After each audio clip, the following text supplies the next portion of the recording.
que ellos tienen.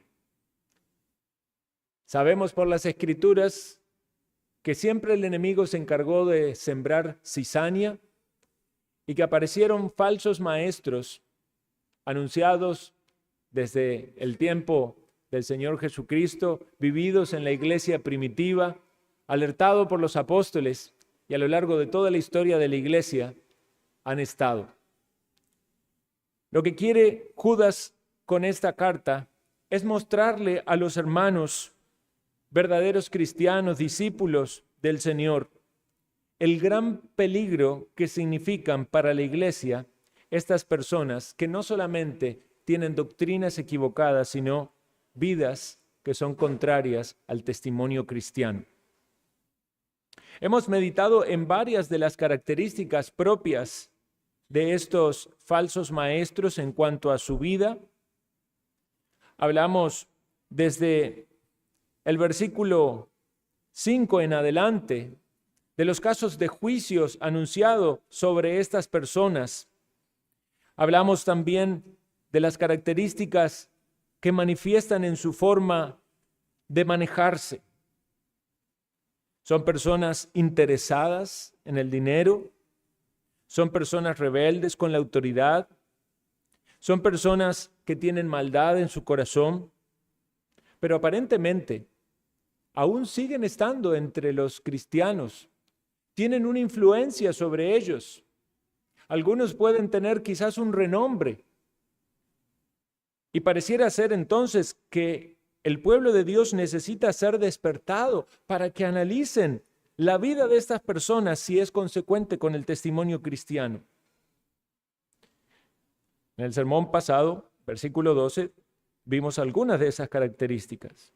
Manchas en vuestros ágapes, comen impúdicamente, se apacientan a sí mismos, son nubes sin agua, árboles otoñales muertos, desarraigados, ondas del mar que espuman su vergüenza, estrellas errantes para los cuales está reservada la oscuridad. De manera poética, con figuras muy pintorescas, nos habla de lo terrible que es la vida de estas personas. Vamos a meditar ahora en los versículos 14 al 16. Y vamos a ver entonces lo que la palabra de Dios añade a la descripción que hasta ahora hemos leído. Versículo 14. De estos también profetizó Enoc, séptimo desde Adán, diciendo: He aquí vino el Señor con sus santas decenas de millares para hacer juicios contra todos y dejar convictos a todos los impíos de todas sus obras impías que han hecho impíamente y de todas las cosas duras que los pecadores impíos han hablado contra él. Estos son murmuradores, querellosos, que andan según sus propios deseos, cuya boca habla cosas infladas, adulando a las personas para sacar provecho. En estos versículos claramente observamos más descripción de los falsos maestros, específicamente en el versículo 16. Pero a muchos nos llama la atención también que en el versículo 14, Judas utiliza la mención de una profecía que dio Enoc y dice que este Enoc es séptimo desde Adán. Entonces aquí debemos detenernos y entender qué es lo que está mencionando. Encontramos en la Biblia a Enoc de la descendencia de Adán, pero no tenemos registro de que él haya hecho alguna profecía. Los judíos tenían conocimiento de un libro de Enoc.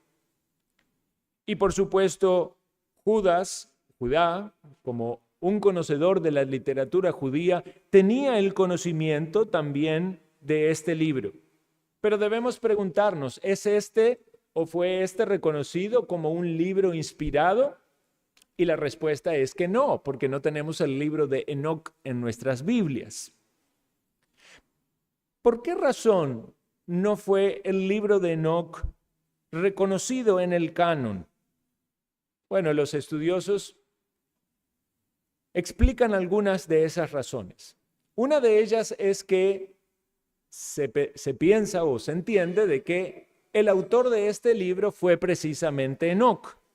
Sin embargo, el libro parece haber sido escrito entre el siglo III y I antes de Cristo. Entonces hay una disparidad muy grande de las fechas de la mención del autor del libro hasta el momento en que fue encontrado.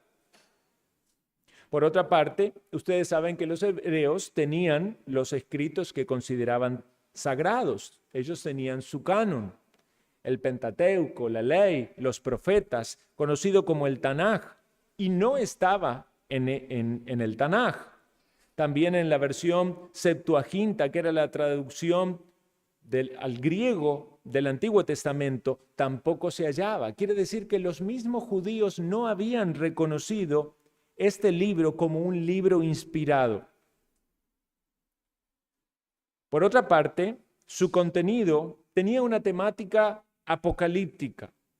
Hablaba mucho acerca del juicio, como justamente lo podemos ver en estos pasajes, pero se mencionaban también cosas acerca de los ángeles. Y algunos eruditos consideraban que algunas de esas expresiones no estaban respaldadas también por otros textos. Cuando pensamos en el testimonio de la iglesia temprana, porque entendemos que también hubo una gran influencia de la iglesia temprana acerca de los textos que consideraban sagrados, ¿verdad? Bueno, este libro no fue aceptado ni en el concilio de la Odisea, ni tampoco en el canon, en el concilio de Cartago.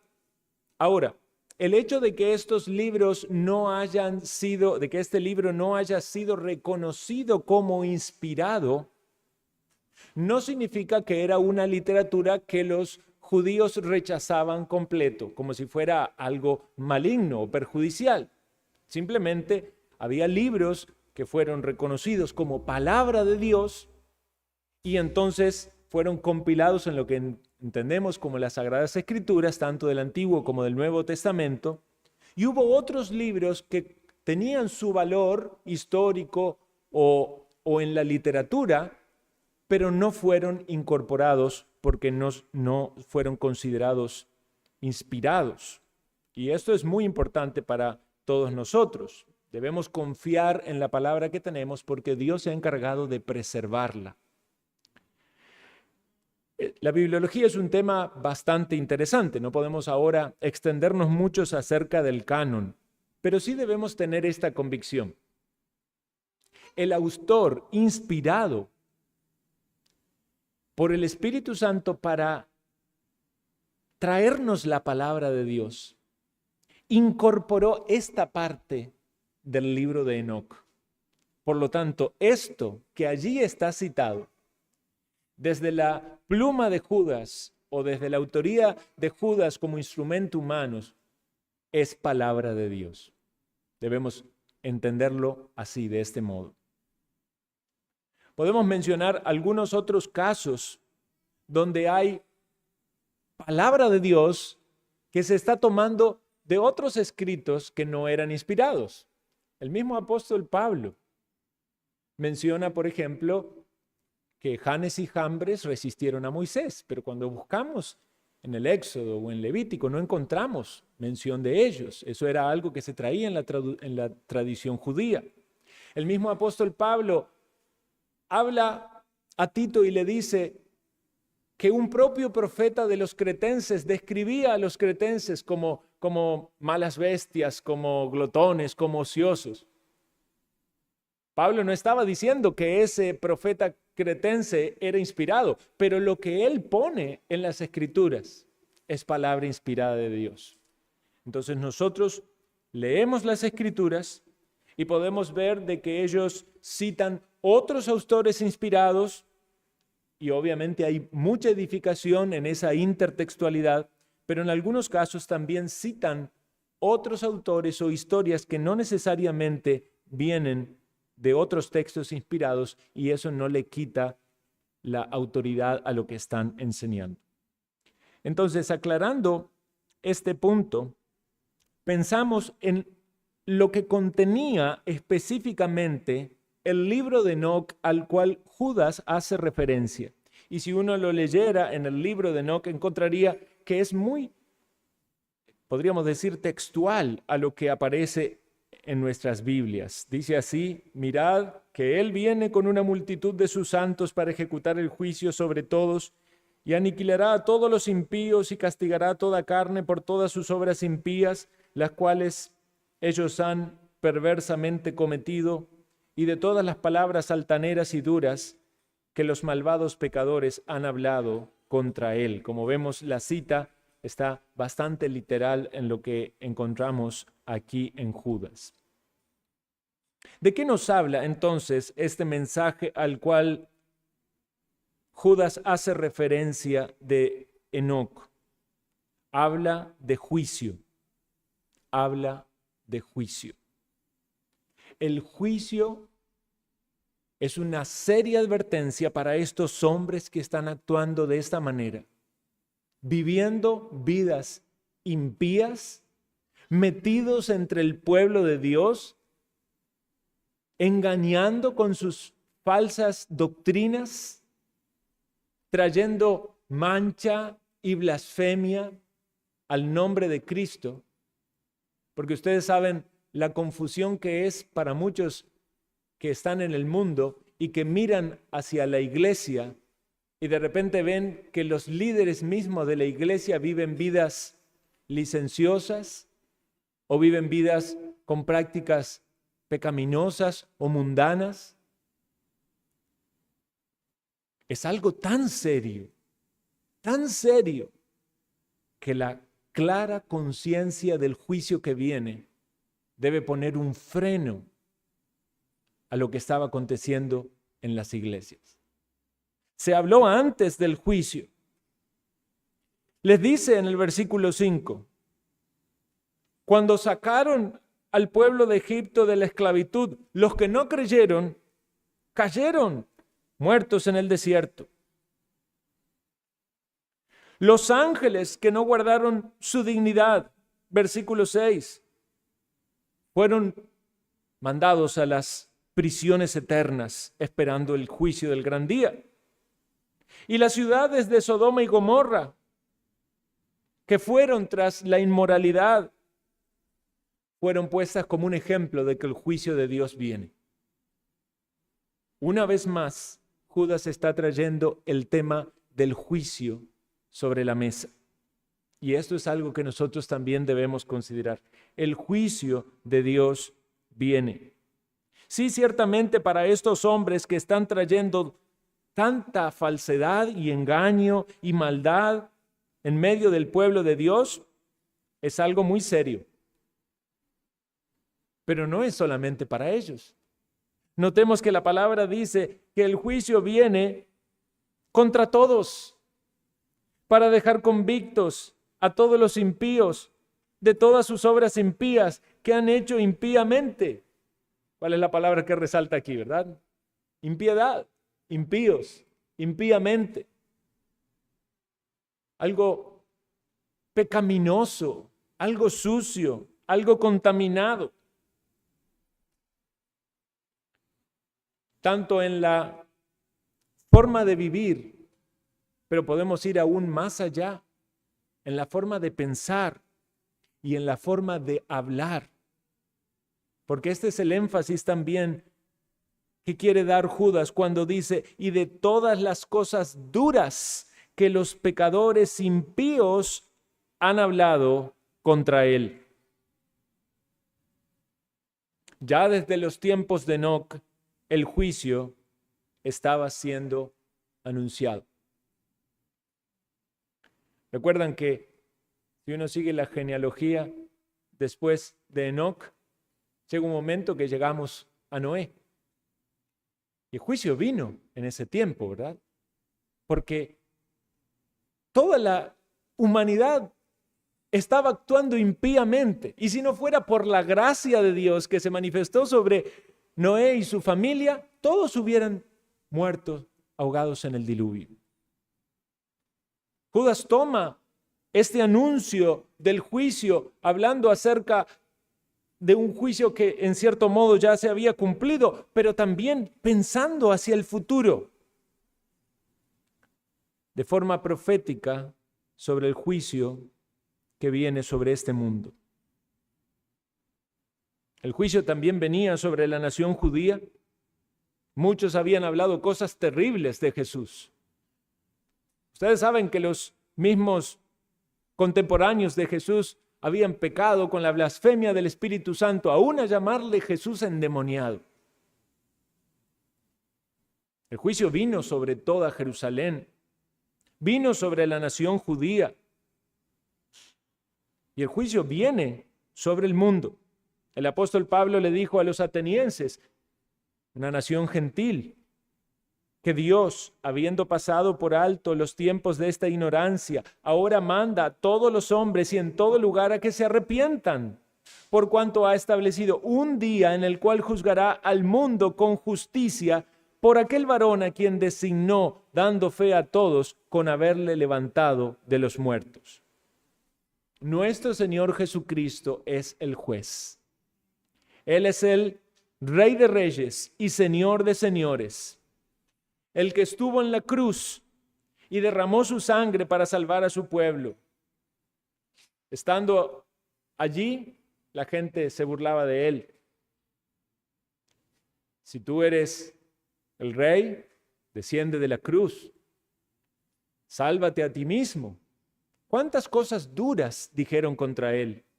¿Cuántas cosas ofensivas hicieron contra nuestro Señor? Y no solamente las personas que estuvieron allí en la cruz, sino cuántos en la historia de la humanidad han hablado en contra de Cristo y le han atacado. El mismo apóstol Pablo reconoció haber sido un blasfemo. Perseguía a la iglesia. Sin duda hablaba mal en contra de Jesucristo. Pero él dijo, fui recibido a misericordia. Quizás usted o yo hemos pecado en algún momento hablando mal algo contra Dios. Ahora que estamos meditando en los mandamientos, quizás alguno de nosotros nos hemos dado cuenta y le hemos pedido al Señor porque hemos tomado su nombre en vano. Esto tiene que ver con pecados del habla, de la boca, de nuestra lengua. Vean, hermanos, toda obra va a ser traída en el juicio del Señor. Puede ser que nosotros pensemos que el tiempo ha pasado y que las cosas se han olvidado, pero nada va a permanecer oculto ante los ojos de Dios. En ese día, en el día en el cual el Señor juzgue a la tierra, más vale que todos estén refugiados en la sangre del Cordero y en el perdón que brota de la cruz, porque si no, no hay esperanza para aquellos que estén en sus pecados. Sin embargo, debemos saber que hemos de dar cuentas de todas nuestras faltas. Dice en Mateo 12:36, yo os digo que de toda palabra ociosa que hablen los hombres, de ella darán cuenta en el día del juicio. En Hebreos 4:13 dice, no hay cosa creada que no sea manifiesta en su presencia. Antes bien, todas las cosas están desnudas y abiertas ante los ojos de aquel a quien tenemos que dar cuenta.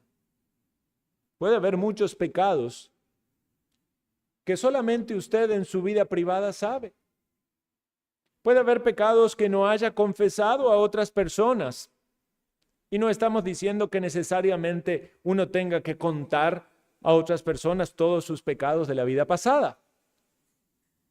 Pero algo sabemos, el Señor sí lo sabe. Toda palabra ociosa, todo mal pensamiento, toda mala acción, toda mala actitud, el Señor las conoce. Confiamos en el perdón del Señor. Confiamos en que en cierto modo dice la Escritura que Él se olvida de nuestras transgresiones, pero por la pura misericordia del Señor estamos refugiados en su perdón. Cuando todas esas obras vengan a juicio, todos nuestros pecados no tendrán peso para condenarnos porque la sangre de Cristo es más poderosa y por Él tenemos salvación. Ciertamente para aquellos que no están refugiados en Cristo, el peso de esos pecados lo hundirá en la condenación. Por lo tanto, asegúrese de estar en Cristo. Asegúrese de tener el perdón de todos sus pecados. No piense que el tiempo los borra, como borra los recuerdos. El Señor sabe cada uno de ellos. Algunos no son conscientes de la gravedad de este asunto y cada día que pasa, cada aliento menos que tienen hasta el día de su muerte, deben anticipar lo que viene después. Dice la Escritura, de la manera que está establecido para los hombres que mueran una vez y después de esto el juicio. Hay un juicio, hermanos. Hay un juicio final para toda la humanidad. Hoy en día no se quiere hablar mucho en las iglesias acerca del pecado. Hoy en día es más agradable para muchos ir a las iglesias donde escuchan mensajes de motivación, de autoestima, de poder desarrollar el potencial y la virtud interior. Pero cuando vemos versículos como este, que nos hablan de juicio y que nos hablan reiterativamente de impiedad, debemos poner cuidado que el mensaje de la palabra de Dios está enfatizando en esto. Hay un juicio en el cual van a estar convictos los impíos de sus obras impías y de todas las palabras o cosas duras que los pecadores han hablado. Veamos la descripción del versículo 16. Y aquí vamos a ver algunos de los pecados que tienen que ver con el habla. Dice que son murmuradores. Murmuradores, hermanos. Estos hombres son murmuradores, tienen esta característica de que murmuran. ¿Usted sabe lo que es la murmuración? Bueno, muchos ya han estado en la iglesia por mucho tiempo y han escuchado quizás muchos sermones acerca de la murmuración. Pero siempre es bueno refrescar nuestro entendimiento, reafirmar nuestras convicciones y escuchar una vez más la exhortación de la palabra para que seamos corregidos, a veces necesario. Y aquellos que no han escuchado mucho deben comprender. Algunas veces uno se sorprende de cosas que piensa que otros entienden, pero no entienden. ¿Le ha pasado estar conversando con alguien y pensar que están hablando de las mismas palabras, pero hay dos conceptos completamente diferentes de lo que cada uno entiende de eso? Murmurar tiene que ver con hablar de las faltas o los pecados de otros. Lo correcto, si vemos faltas o pecados en nuestro prójimo a la luz de la Escritura, si han pecado contra nosotros o si están en algún pecado, es acercarnos y hablar directamente con las personas. Hacerlo con la actitud correcta para su bendición, para su edificación, para su crecimiento. Pero si en lugar de ir y buscar a la persona, buscamos a otras personas y comentamos las faltas que vemos en otros, a veces esto se puede dar de una manera muy sutil, no necesariamente con malicia, a veces con cierta ignorancia, a veces es quizás como queriendo confirmar si lo que estoy percibiendo es correcto o no, pero involuntariamente estoy involucrándome en el pecado de la murmuración. Debemos tener cuidado porque es como una vez un padre le quería enseñar a su hijo acerca de este tema, ¿verdad? Y entonces tomó una hoja, ¿verdad? Y la empezó a partir en muchos pedacitos.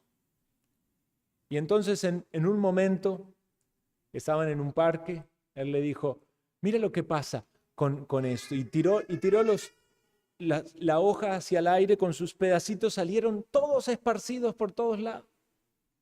Entonces le dice, cuán fácil es levantar la mano y tirar estos papeles al aire. Y cuán difícil luego es juntarlos. Y le dice, ve, júntalos. Y el muchacho fue y intentó juntar algunos, pero hubo algunos que ya no pudo juntar más.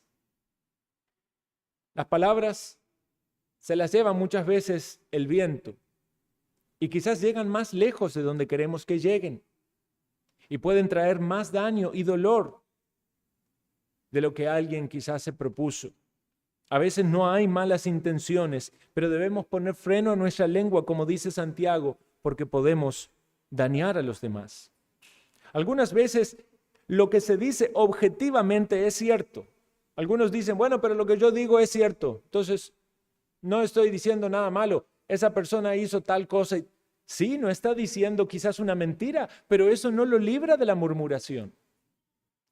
Hable lo que debe hablar con quien debe hablarlo, con la persona que está en su lucha. Anímele a corregir sus caminos, a obedecer al Señor. Pero no vaya a decirle a otras personas para contaminar a otros, para poner ideas en otros acerca de alguien más. También podríamos hablar en este sentido de la difamación, lo cual implicaría decir cosas que no son ciertas, cosas que muchas veces están estimuladas por el prejuicio, por lo que me parece que pienso que es. Debemos tener cuidado con esto. Vean, la segunda característica que aparece en el versículo 16 es querellosos. La palabra querella se usa en el sentido judicial, pero como sustantivo es un sinónimo de discordia o de pendencia. Pendencia de pendenciero, de alguien que busca problemas. Pero un sinónimo de querelloso sería aquel que es quejoso. Y algo que podemos también analizar, que esta es una debilidad de la sociedad en la que vivimos. ¿Quién no se queja? Y vaya que tenemos muchas cosas para quejarnos, ¿verdad? Apareció ahí en uno de los diarios, publicaciones de Facebook, ¿verdad? ¿Qué le diría usted al alcalde? ¿Verdad? Y entonces yo me puse a leer los comentarios y ahí aparecieron todas las quejas de todo lo que le diría cada uno al alcalde. Hay quejas que tienen que ver con una mejora, que tiene que ver con algo objetivo, con algo que es para mejorar, es apropiado. Pero no es esta la idea, no es una crítica constructiva, no es que estos hombres están buscando la edificación de los creyentes, ellos están en discordia, ellos están buscando oportunidades para pelear. Y podemos también tropezar nosotros en eso, hasta con temas teológicos. Podemos engancharnos en debates en Facebook o entrar a debatir con alguna persona por algún tema y perder el enfoque. En lugar de querer ganarlo para Cristo, tropezar allí con peleas, con discusiones necias. Estos son quejosos. Son personas para lo cual todo está mal. Todo tiene que ser cambiado, todo tiene que ser corregido. Seguramente ellos tienen mejores ideas. Debemos tener cuidado, hermano, de no transformarnos en personas quejosas. A veces no nos damos cuenta, pero tenemos muchas quejas por todo. Tenemos incomodidades y tenemos quejas. Siempre se dice que en el día a día la queja más frecuente es del clima, ¿verdad? Y nos quejamos del calor que hace en Liberia. Usted se va para Limón, la gente se queja de la humedad que hace allá. Se va a otro lado, se va a quejar de mucha lluvia. En otros lados, bueno, sí, hay situaciones climáticas que son difíciles, pero si vamos un poquito más allá, aquellas cosas de mayor relevancia en nuestra vida personal, familiar o en nuestra iglesia, podemos autoevaluarnos y pensar que somos personas que nos conocerán como quejosos, como que nada nos sienta bien, como que todo nos incomoda.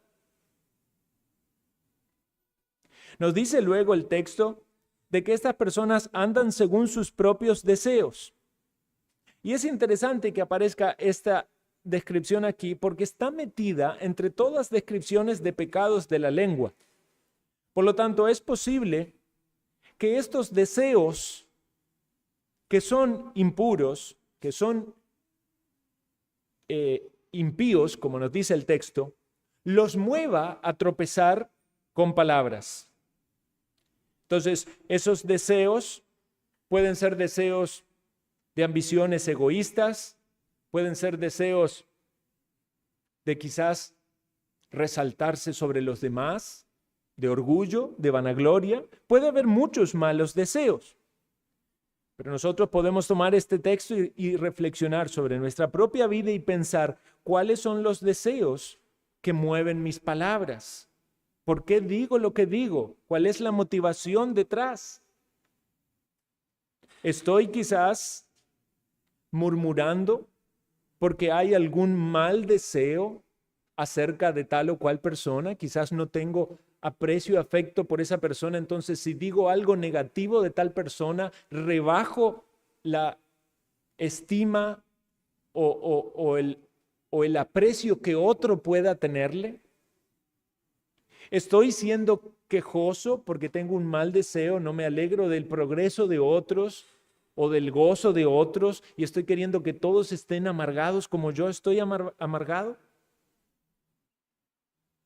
Pensemos cómo los deseos pueden afectar nuestra forma de hablar. Nos dice en la siguiente característica que estos hombres hablan cosas infladas. Dice, cuya boca habla cosas infladas. La idea es de que son exagerados. ¿Qué pasa cuando ustedes están en un cumpleaños, están inflando los globos, verdad? Y siempre pasa que algún chiquito infla el globo y lo infla y lo infla y lo infla. ¿Qué pasa? Se revienta, ¿verdad? Estos inflan algunas cosas tanto, son tan exagerados, que ya uno le llama como la atención, ¿verdad? Hay algo malo detrás de eso. Como dice la siguiente descripción, que adulan a las personas para sacar provecho. Quizás inflan o exageran sus propias experiencias. Y esto es muy común en muchos púlpitos. Porque lo que hizo ese que está predicando esa experiencia fue tan grande y tan espiritual.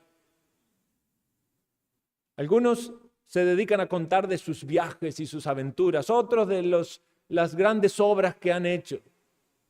Y las personas que están escuchando que dicen, yo quiero oír de la palabra de Dios que me alimente, que me instruya, que me lleve a Dios, a Cristo. Pero esta persona está hablando de sí mismo, de sus éxitos, de sus logros, y me está haciendo que lo mire a él. Se dice que en algunas iglesias en la antigüedad ponían una frase en latín que quería decir, queremos ver a Cristo. Aquí en el púlpito, queremos ver a Cristo. Para que cada predicador que estaba aquí en el púlpito, mientras miraba a la gente, leía ese mensaje y recordaba que no tenía que hacerse ver a sí mismo, sino que tenía que mostrar a Cristo en la palabra. Los predicadores debemos tener cuidado de captar la atención de las personas a nosotros. Algunos que son muy dotados en la exposición pueden tropezar con este problema con mayor facilidad porque la gente está tan encantada oyendo sus disertaciones, ilustraciones y la forma tan interesante de poder transmitir el mensaje que corren con el peligro de que más importante que el mensaje es el mensajero. No han aprendido de Juan el Bautista que decía que él quería menguar para que Cristo crezca. Ese es un tropiezo en los falsos maestros. No significa esto de ningún modo que buenos oradores o predicadores no sean dotados por el Señor y que será un gozo escucharles, pero esos predicadores santos, dotados con denuedo, van a llevarnos a Cristo y van a hacernos considerar la palabra de Dios. No van a hablar cosas infladas de sí mismo. No van a tener falta de mesura en sus sermones o aún en su forma de proceder y de hablar. En la vida cotidiana, no necesariamente en las exposiciones públicas, porque también esto nos habla a nosotros. Debemos preguntarnos, ¿somos de esas personas tan exageradas que hablamos tan infladamente, quizás queriendo lograr cosas? ¿O que adulamos a las personas para sacar provecho? Eso es un grave problema. En el mundo bastante común, como es la manera de poder conseguir un mejor puesto, yendo a la oficina del jefe, ¿verdad? Y hablando cosas agradables para que diga, mira cómo me quiere este empleado, qué bonito, lo voy a promocionar.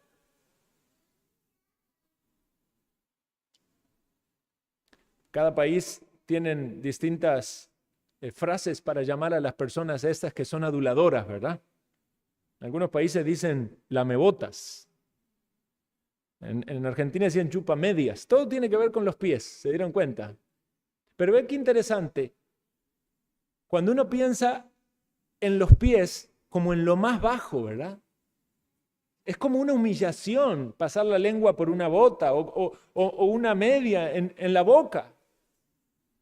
Pero están dispuestos a rebajarse con tal de conseguir algo para su propio beneficio. Vea qué bajo que es. Aún la figura literaria nos habla de lo bajo que es eso. Pero en la Escritura tenemos un cuadro también que nos hace pensar en los pies, pero es totalmente santo. El mismo Señor lo hizo. Es lavar los pies. Es completamente distinto. Es acercarse a los pies de una persona no con el interés de obtener algo de esa persona, sino dispuesto a servirle. Somos llamados a seguir los pasos del Maestro, quien dijo, yo el Maestro así lo he hecho, he lavado los pies de ustedes. Ustedes deben servirse por amor los unos a los otros. Ese es el mandato bíblico, no utilizar nuestra lengua, que no requiere nuestro esfuerzo de acercarnos a los pies, de arrodillarnos, de ponernos bajo la persona para servirle. Una es solo palabras y es falsedad. Lo otro es servicio real. Estas son personas que viven dominadas por los pecados, porque no son de Cristo. Estos falsos maestros no son de Cristo. Pueden tener reputación, pueden tener títulos, pueden ser reconocidos por su gran influencia, quizás iglesias multitudinarias, quizás grandes arcas de dinero en esos ministerios. Pero el mismo Señor dijo, muchos dirán en aquel día, Señor, Señor, en tu nombre hemos echado fuera demonios, hemos hecho milagros. Pero el Señor les dirá, nunca os conocí, apartaos de mí, hacedores de maldad. Hermanos, las aplicaciones que sacamos de texto como este son por contraste, como lo dijimos en el sermón anterior. La vida cristiana piadosa hace exactamente lo contrario a lo que hacen los falsos maestros. Es diametralmente opuesto a lo que ellos viven. En lugar de la murmuración, debe haber un hablar sincero. La disposición de querer ayudar a nuestro prójimo aún en sus faltas. En lugar de la querella y la queja, debe haber edificación. Queremos crecer. Estamos en un cuerpo, somos miembros los unos de los otros. En lugar de la queja, debe haber gratitud, debe haber contentamiento. Porque podemos contagiarnos por nuestra mala disposición, por ver todo oscuro, todo negativo. Podemos hacer que otros también caigan en nuestro estado de queja y no ver lo bueno alrededor nuestro. Necesitamos ánimo para superar nuestras faltas. Necesitamos el apoyo de nuestros hermanos para vencer nuestras debilidades. En lugar de andar movidos por nuestros malos deseos, debemos practicar la bondad, las dádivas, para que otros también se gocen cuando vean el fruto de la obra del Espíritu en nuestras vidas. En lugar de exageraciones engañosas, la humildad y el servicio. En lugar de la adulación, el reconocimiento y el estímulo desinteresado. No está mal reconocer a alguien cuando hace algo bueno, pero un reconocimiento ajustado no es adulación. Hermano, hermana, gracias por tal servicio. Qué bueno que pudo hacer tal cosa. Nos alegramos. Pero no exaltar y exaltar a la persona, porque ¿qué intenciones hay detrás? Recordemos, hermanos, lo que la Biblia nos instruye acerca del peligro de la lengua. Meditamos cuando estudiamos Santiago. Un pequeño fuego enciende un gran bosque. Recordemos que debemos ejercer el dominio de la lengua por medio del poder del Espíritu Santo. No queremos caer en los pecados que andan estos hombres malvados. Por el contrario, la iglesia de Dios se quiere distanciar de ellos porque ellos no son de Cristo. Quisiera finalizar considerando la mención de la vida de este hombre piadoso que nos aparece en el versículo 14 de Enoc. ¿Cuál fue la característica por la que Enoc fue conocido? Enoc caminó con Dios. Una frase muy sencilla que nos hace pensar en la importancia de la comunión que tenemos que tener con Dios. Todos quisiéramos ser reconocidos por cristianos fieles, por cristianos que amamos a Dios, por cristianos que caminamos con Dios. Pero ¿es esta una descripción de cualquier cristiano? ¿Se puede decir que cualquier cristiano, cualquier persona que ha confiado en Cristo, camina con Dios? Bueno, en un sentido, sí caminamos en la luz, caminamos en Cristo, estamos en el camino angosto, pero pareciera ser que esta descripción que tenemos en las Escrituras nos hace pensar en algo que es más allá de lo común, en alguien que quería estar con Dios y que no solamente tenía un estilo de vida piadoso, sino además que se deleitaba en Dios, algo que hemos estado hablando, hermanos, en la mañana acerca del día de reposo, donde queremos deleitarnos en Dios. Qué bonito que podamos ser descritos como Enoc, personas que caminamos con Dios, que andamos con Él, que nos deleitamos en Él. Nos lleva a vivir vidas piadosas. Podemos andar en victoria, porque el Espíritu de Dios en nosotros nos capacita para vivir en este mundo tan contaminado. Caminó Enoc con Dios y se lo llevó. Se fue con Dios. Quizás nosotros no tendremos la dicha de no pasar por la muerte física, como Enoc fue librado, pero sí sabemos algo, que queremos caminar con Cristo y que nos vamos a encontrar con Él en la eternidad.